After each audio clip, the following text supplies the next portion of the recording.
तो स्टूडेंट्स, जैसा कि हमने कहा था कि डिटर्मिनेंट ख़त्म होने के बाद कि हम नेक्स्ट लेक्चर के अंदर अरिथमेटिक प्रोग्रेशन और ज्योमेट्रिक प्रोग्रेशन लेके आएंगे। तो वो अरिथमेटिक प्रोग्रेशन और ज्योमेट्रिक प्रोग्रेशन देखिए, अरिथमेटिक प्रोग्रेशन और ज्योमेट्रिक प्रोग्रेशन मैंने दोनों लिख रखी हैं। पहले हम अरिथमेटिक प्रोग्रेशन पे फोकस रखेंगे। अरिथमेटिक प्रोग्रेशन क्या होती है? It is a sequence of numbers, मतलब नंबर्स की sequence which are arrange in increasing order and having a constant difference. क्या लिखा हुआ है? Constant difference between them. तो आप देखिए ऐसे सीक्वेंस है नंबर्स की विच आर अरेंज, जिसको इस तरीके से अरेंज किया गया है। एक तो वो इंक्रीजिंग ऑर्डर की कंटिन्यूसली इंक्रीज हो रही है, साथ में क्या हो रही है? Having a constant difference between them. उनके बीच में क्या चल रहा है? एक कांस्टेंट डिफरेंस चल रहा है। तो आप देखें, अगर हमने 1 3 5 7 9 लिया, आप देखो 1 + 2 3 होता है, 3 + 2 5 होता है, 5 + 2 7 होता है, 7 + 2 9 होता है, 9 + 2 क्या होता है? 11 होता है। डॉट डॉट डॉट का मतलब है आगे भी बढ़ रही है। आप देखो हर बार डिफरेंस कितने का चल रहा है? 2 का चल रहा है। जरा नेक्स्ट वाले में देखें, 2 + 3 5, 5 + 3 8, 8 + 3 11, 11 + 3 14, 14 + 3 17, डॉट डॉट डॉट आगे तक चल रही है। तो आप देखिए कितने कांस्टेंट का डिफरेंस चल रहा है? 3 का। जरा बात लगाएं, 1/4, 3/4, 5/4, 7/4, कितने का डिफरेंस चल रहा है? इसमें से इसको सब्ट्रैक्ट कीजिए, कितना आ रहा है? 2/4 का। मतलब 2/4, 2/4, 2/4 का डिफरेंस चल रहा है साहब, डॉट डॉट डॉट आगे के अंदर। तो आप देखिए लिखा कैसे जाता है एपी को दिखाने के लिए? फर्स्ट टर्म ए, फिर a + d, मतलब 1 + 2 कितना आया था? 1 + 2 3 आया था। 1 + 2 इंटू कितना हो जाएगा? d कितना था? 2, 2 2 या 4, 4 + 1 कितना हो गया? 5। आया कि नहीं आया? यहाँ देखो 1 + 3 इंटू 2, 3 2 या 6 और 1 7। आया कि नहीं आया? तो आप देखो क्लियर आ रहा है कि नहीं आ रहा? तो हमारे पास a + d, a + 2d, a + 3d, आप देखो इस तरीके से टर्म चलती जाएगी। तो AP को दिखाने का तरीका क्या है हमारे पास? ये है। अब इसमें आगे क्या लिखा हुआ है? A क्या है? First term. A हमेशा किसको डिनोट करती है? फर्स्ट टर्म को। जैसे यहाँ पर A किसको डिनोट कर रही है? 1 को। यहाँ पे A किसको डिनोट कर रही है? 2 को। यहाँ पे A किसको डिनोट कर रही है? 1/4 को डिनोट कर रही है। तो आप देखिए इस तरीके से हमारे पास हर टर्म डिफाइन होती जाएगी। अब D क्या है? D यहाँ पर है कॉमन डिफरेंस, यानी सेकंड टर्म और फर्स्ट टर्म के बीच का डिफरेंस, या थर्ड टर्म और सेकंड टर्म के बीच का डिफरेंस, या फोर्थ टर्म और थर्ड टर्म के बीच का डिफरेंस, या फिफ्थ टर्म और कौन सी टर्म? फिफ्थ टर्म और फोर्थ टर्म के बीच का डिफरेंस। हमेशा n + 1 - n, यही मान सकते हैं आप। यानी आगे वाली टर्म में से पीछे वाली टर्म को सब्ट्रैक्ट कर देंगे, जस्ट पीछे वाली टर्म को, तो हमारे पास जो डिफरेंस आएगा वो क्या कहलाएगा? Common difference. और सब में एक जैसा ही होना चाहिए, तभी वो AP कहलाएगी।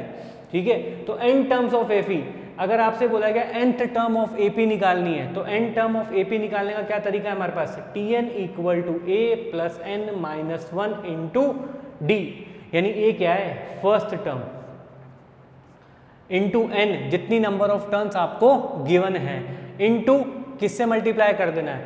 कॉमन डिफरेंस के साथ मल्टीप्लाई कर देना है।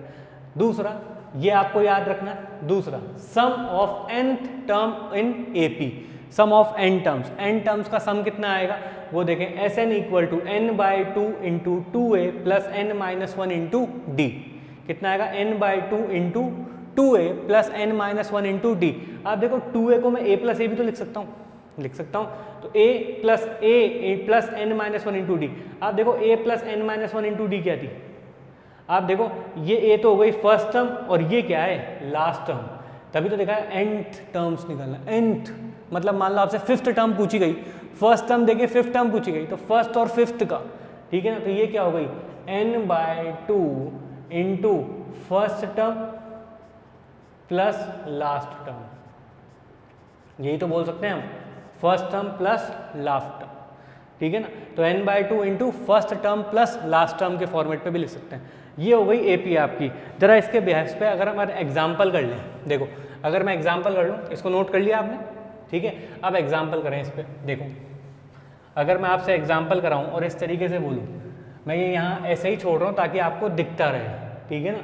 अगर आपसे बोलिया जाए 1 4 7, ठीक है ना? कितना हो गया? 1 + 3 4, 4 + 3 7, 7 + 3 10। अगर आपसे बोला जाए कि इसकी 15th टर्म बताएं, कौन सी टर्म बतानी है? 15th टर्म, कौन सी बतानी है? 15 टर्म। क्या लगा देंगे?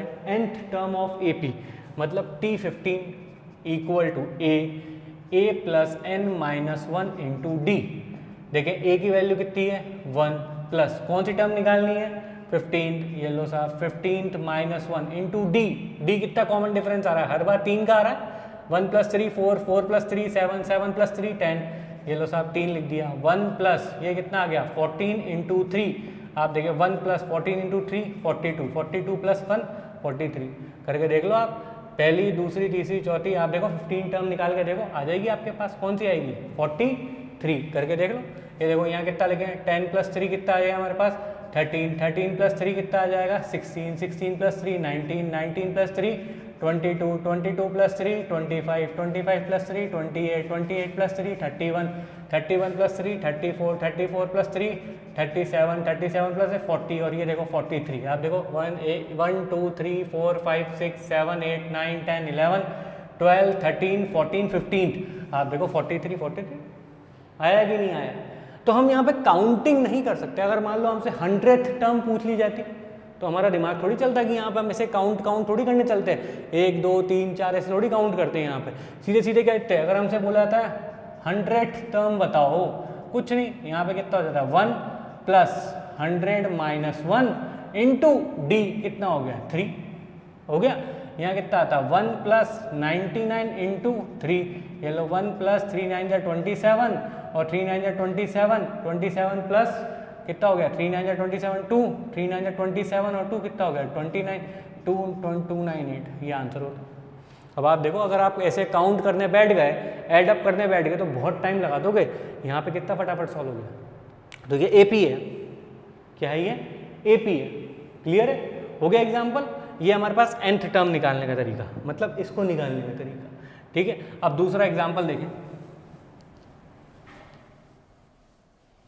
दूसरा एग्जाम्पल देखें, हाथों हाथ। आप देखें दूसरा एग्जाम्पल।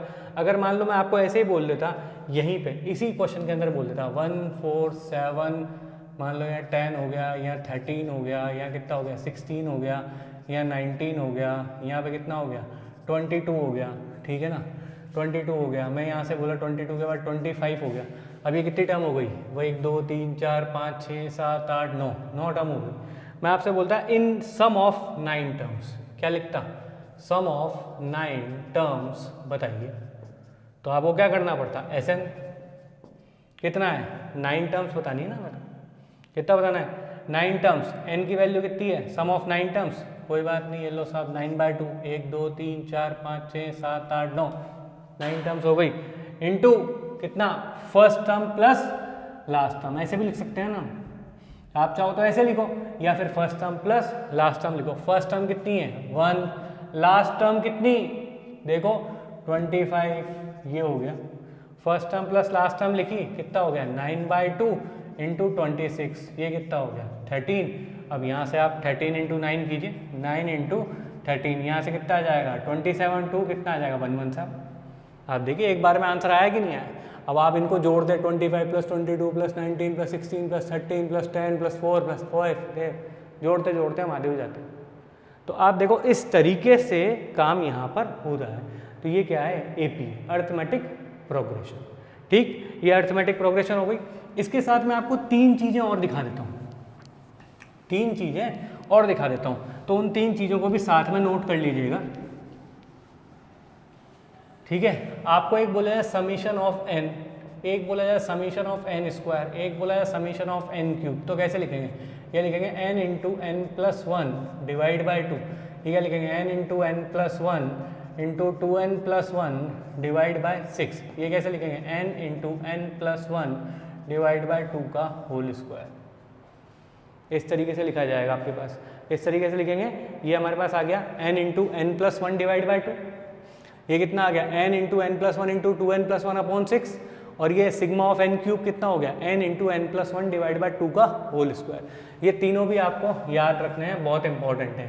ये आपके बहुत सारे क्वेश्चन में सीधे लग जाएंगे। क्लियर है? अब बात करते हैं, नोट कर लिया। अब जरा ध्यान लगाएं ज्योमेट्रिक प्रोग्रेशन पे। ठीक है, ज्योमेट्रिक प्रोग्रेशन क्या है? ज्योमेट्रिक, जैसे अरिथमेटिक प्रोग्रेशन के अंदर क्या था? डिफरेंस निकालना था, वहाँ ऐड होता था, यहाँ पे मल्टीप्लाई होता है। ठीक है ना। तो कांस्टेंट मल्टीप्लाई आ जाएगा, it is a sequence of number which are arrange in increasing order and having a constant multiply. Constant multiply आप देखो 1 2 4 8 किसका मल्टीप्लाई आ रहा है, 2 का, 2 इंटू 1 2, 2 2 जा 4, 4 2 जा 8, आ रहा है कि नहीं आ रहा। यहाँ देखो 1 1 बाय 2 1 बाय 4 1 बाय 8, 1 बाय 2 का मल्टीप्लाई है, 1 इंटू 1 बाय 2 कितना आ गया 1 by 2, 1 by 2 into 1 by 2 1 by 4, 1 by 4 into 1 by 2 1 by 8, आप देखो चल रहा है, ठीक है ना। ऐसे ही ए आर स्क्वायर मतलब किसका मल्टीप्लाई हो रहा है, आप देखो आर का मल्टीप्लाई है कि नहीं। अब आर क्या है, कॉमन रेशो, मतलब second term divide by first term. आप देखो A R upon A R, second term कौन सी ए आर, फर्स्ट टर्म कौन सी ए, तो ए आर अपॉन ए से ए कट का कितना रहेगा आर। आप चाहो तो third term divide by second term कर लो, A R square divide by A R मतलब कितना आएगा, फिर से A R square divide by A R से ए आर गया, कितना बचा आर ही तो बचा। ऐसे ही अगर मैं बोलूँ fourth term divide by third term, मैं यहाँ पे बोल दूँ fourth term divide by third term, तो आप करके देखो फोर्थ टर्म कितनी है A R square divide by A R, fourth term कौन सी A R cube divide by A R square, आप करके देखो ए से ए आर क्यूब से यहाँ, तो कितना बच गया आर, यही तो बच रहा है हमारे पास, आ रहा है कि नहीं आ रहा। तो आप देखो इस तरीके से काम हो सकता है। सम ऑफ, अब ये तो हमें याद रखने पड़ेंगे, ये वाले जो तीनों फॉर्मूले हैं वो हमें याद रखने पड़ेंगे, ये वाले तीनों फॉर्मूले हमें याद करने पड़ेंगे। Sum of infinite terms in GP, आपसे बोल दिया आपसे बोला गया, ऐसे बोला गया 1 2 4 8 इनफाइनाइट तक चल रहा है, ठीक है ना। आपसे बोला गया 1 2 4 8 इस तरीके से चल रहा है, तो आपसे बोला गया इस टर्म को करो, या फिर ऐसे बोला गया, इसके बजाय ऐसे बोला गया 1 1 बाय 2 1 बाय 4 1 बाय 8, कहाँ तक चल रही है इनफाइनाइट तक, क्योंकि इनफाइनाइट को होने के लिए हमारे पास आर की वैल्यू क्या होनी चाहिए, लेस देन 1 होनी चाहिए। मतलब आप यहाँ देखो आर क्या है, second term divide by first term, second term कितनी है 1 बाय 2 डिवाइड बाय 1, कितना आया 1 बाय 2 आ गया। अब एस इनफाइनाइट निकालना है, क्या होना चाहिए, देखो आर की वैल्यू लेस देन 1 आ गई, सबसे पहली चीज सॉल्व हो गई हमारे लिए, देखो ना ए अपॉन 1 माइनस आर की वैल्यू क्या होनी चाहिए लेस देन 1। अगर आर की वैल्यू लेस देन 1 है तो हम क्या लगा देंगे यहाँ पे ए अपॉन 1 माइनस आर, होने क्या चाहिए इनफाइनाइट टर्म्स का सम, तो ए की वैल्यू कितनी है 1 माइनस 1 बाय 2, 1 डिवाइड बाय कितना आ गया 1 बाय 2, आंसर कितना आया 2, ये आंसर है हमारे पास। तो आप देखो अगर अपने को इनफाइनाइट टर्म्स निकालनी है किसकी, इस वाली फॉर्मेट में, बस आर की वैल्यू क्या होनी चाहिए लेस देन 1, तो हमें किसका यूज़ करना है ए अपॉन 1 माइनस आर का यूज़ करना है, ठीक है। अगला क्वेश्चन मान लो आपको इस तरीके से दे दिया गया 1 minus 1 by 3 plus 1 by 9 minus 1 by 27, ऐसे दे दिया गया, बोला गया इनफाइनाइट टर्म्स का निकालना है, कुछ नहीं है, आर की वैल्यू कैसे करना है, second term divide by first term, तो सेकेंड टर्म कितनी हो गई है माइनस का 1 बाय 3 डिवाइड बाय 1, यहाँ से कितना आ जाएगा माइनस का 1 बाय 3, ये क्या आ गया। फिर देखो आर की वैल्यू क्या आ रही है लेस देन 1 आ रही है कि नहीं आ रही है साहब। फिर ऐसे इनफाइनाइट निकालें, क्या हो जाएगा a upon 1 minus r, a की वैल्यू कितनी, ए की value 1 divide by 1 minus r की वैल्यू कितनी माइनस का 1 बाय 3, कर लो सॉल्व, यहाँ कितना हो गया 4 बाय 3, तो आंसर कितना आ गया 3 बाय 4, ये आंसर है हमारे पास। क्लियर है। तो इस तरीके से इनफाइनाइट टर्म्स हमसे पूछी जा सकती हैं, हमें इस तरीके से आंसर निकाला जा सकता है हमसे। क्लियर बात समझ में आ गई कि किस तरीके से सॉल्व करना होता है हमें एक एक तरीका इस पर पता लग गया, ठीक है ना। यहाँ से कितना हो जाएगा 3 और यहाँ 3 क्या हो जाएगा 3 1 1 कितना हो जाएगा प्लस, तो 3 प्लस 1 कितना आ जाएगा 1 बाय 3 मतलब 4 बाय 3 मतलब कितना हो जाएगा 3 बाय 4, ये हमारे पास आने लग गया। क्लियर यहाँ तक, ये हमारी ज्योमेट्रिक प्रोग्रेशन हो गई, ये हमारी अर्थमेटिक प्रोग्रेशन हो गई। तो हमारे अर्थमेटिक प्रोग्रेशन ज्योमेट्रिक प्रोग्रेशन भी कंप्लीट हो गया। अब नेक्स्ट पे हम चलेंगे कोऑर्डिनेट ज्योमेट्री, जो कि बहुत इंपॉर्टेंट टॉपिक है, उस पर आप फोकस रखें। कोऑर्डिनेट ज्योमेट्री हम स्टार्ट करेंगे नेक्स्ट लेक्चर के अंदर, ठीक है, यहाँ तक नोट कर लीजिए।